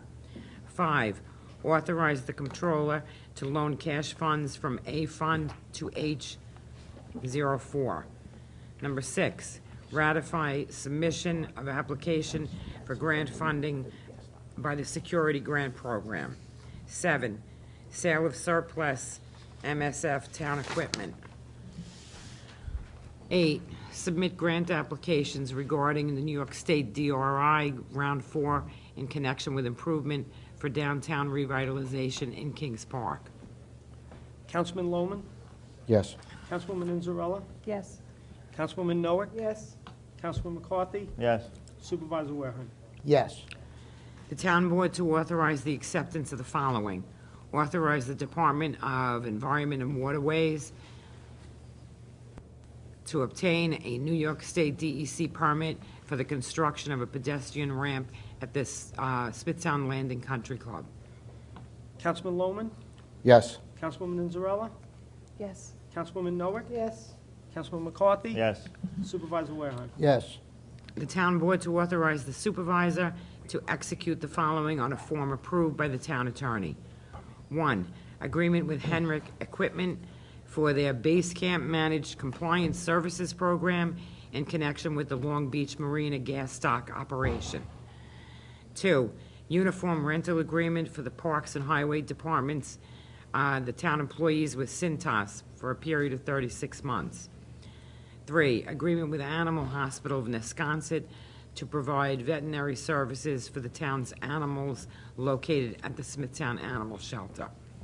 4, assignment of agreement from Government Capital Corporation to Santander Leasing with respect to the lease agreement for the Cement Tech mobile mixer for the Highway Department.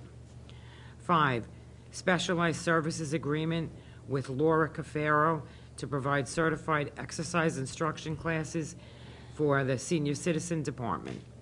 Number 6, agreement with Katie Donigans to operate and maintain the concession facilities at Long Beach, Short Beach, and Schubert's Beach. 7. 7 has been withdrawn. Oh, Thank you. 8, agreement between the town and Kings Park Central School District concerning the town's use and maintenance of ball fields. 9, agreement with PJT Consulting to provide assistance in support and transition of various town-developed software applications.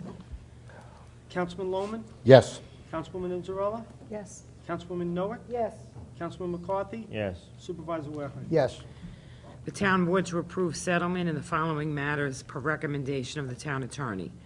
Valerie C. Cam versus the town of Smithtown and Joseph Arrico in the amount of $1,773.51. Councilman Lohman? Yes. Councilwoman Inzarella? Yes. Councilwoman Noack? Yes. Councilman McCarthy? Yes. Supervisor Warehouse? Yes. Personnel, the town board to approve the following personnel matters, number 1 through 17, as per the printed agenda. Councilman Lohman? Yes. Councilwoman Inzarella? Yes. Councilwoman Noack? Yes. Councilman McCarthy? Yes. Supervisor Warehouse? Yes. Okay, we have some people who wish to speak. All right, ladies and gentlemen, for those of you who remain and want to speak on another town matter, be mindful the 3-minute rule will be strictly enforced. Public participation is subject to the rules of decorum, which you have on your speaker cards. Public portion is for town-related matters only. Any unsubstantiated, unverified, or material false information will be interrupted. Please give your name and address, and please address the board. Thank you. Hal Torrey.